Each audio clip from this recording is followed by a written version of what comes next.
سیوطی نے بھی روایت کیا، امام شارانی نے بھی روایت کیا، امام نبھانی نے بھی روایت کیا، درج کیا کتب میں۔ فرمایا خدا کی قسم اب اس مقام کو جا پہنچا ہوں کہ اگر ایک لمحہ کے لیے بھی چہرہ مصطفیٰ آنکھوں سے اوجھل ہو جائے تو میں اپنے آپ کو فقیر نہیں سمجھتا، سمجھتا ہوں مرتبہ فقر سے گر گیا ہوں۔ اور امام شارانی کی روایت کے مطابق فرمایا ما عددت نفسی من زمرۃ المسلمین، خود کو مسلمان نہیں سمجھتا، مومن نہیں سمجھتا اس لمحے اگر چہرہ مصطفیٰ لمحے کے لیے نگاہ سے اوجھل ہو جائے۔ تو فرماتے ہیں امام شارانی فرماتے ہیں، امام عبد الوہاب شارانی فرماتے ہیں کہ فقر کا مقام، آخری بات، فقر کا مقام اور براہ راست حضور کے سلام کا جواب سننے کا مقام، مقام فقر کہ فقیر کون ہوتا ہے، اور وہ ولی جو براہ راست نماز میں حضور کو سلام پیش کرتا ہے تو حضور کا جواب سنتا ہے۔ الاخذ عن رسول اللہ والسماع صوتہ برد السلام من قبل۔ فقیر کا مقام فقر اور ولی کا وہ مقام کہ براہ راست حضور کا جواب سنیں، بلا واسطہ رابطہ ہو جائے۔ فرمایا ان دو مقامات میں 1,00,000 منزلیں درمیان میں ہیں۔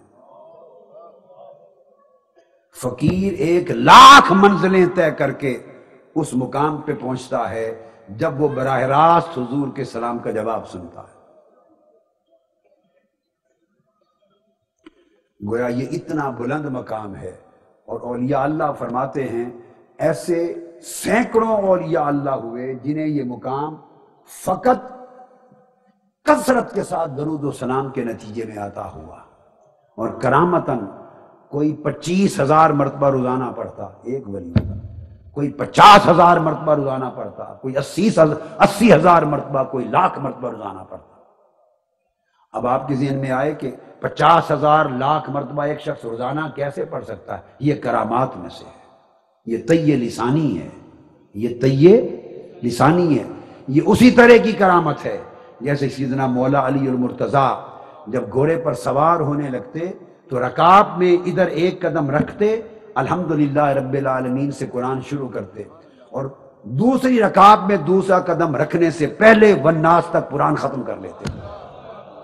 یہ کرامت ہے، اور یہ کرامت حضور کے اس معجزے کی برکات میں سے ہے کہ آقا علیہ السلام نے عصر سے مغرب تک خطاب کیا، عصر سے مغرب تک، ایک ہے فجر سے مغرب، میں جو حدیث سنا رہا ہوں صحیح بخاری اور مسلم کی، عصر سے مغرب تک خطاب کیا، اور کائنات کی ابتدا سے بما ہوا کائن الی یوم القیامہ، قیامت تک ساری کائنات کے احوال 1.5 گھنٹے میں بیان فرما دیا۔ اور یہ ان کرامات میں سے ہے جس میں آصف بن برخیہ حضرت سلیمان علیہ السلام کا ایک صحابی، ان کے دربار میں کھڑے کھڑے 1000 میل یا ہزاروں میل کی مسافت سے ملکہ سبا بلقیس کا تخت لے کر پیش ہو گیا، نہ غائب ہوا نہ حاضر ہوا، حاضر وہیں رہا، اور 1000 میل کی مسافت سے تخت بھی لے کے پیش ہو گیا۔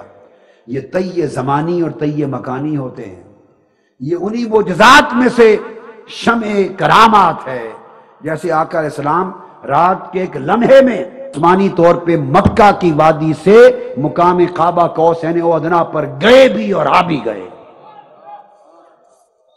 یہ تو قرآن بتا رہا ہے نا، مسجد حرام تک تو قرآن نے بھی تصریح کی ہے، من المسجد الحرام الی المسجد الاقصی، رات کے ایک لمحے میں۔ اگر مکہ سے مسجد اقصی تک قرآن کہتا ہے ہو کے آ سکتے ہیں تو حدیث بتاتی ہے مقام قعبہ قوسین سے ہو کے آ گئے، اور قرآن نے بھی کہا سورہ النجم میں۔ آپ بات کو سمجھے ہیں نا؟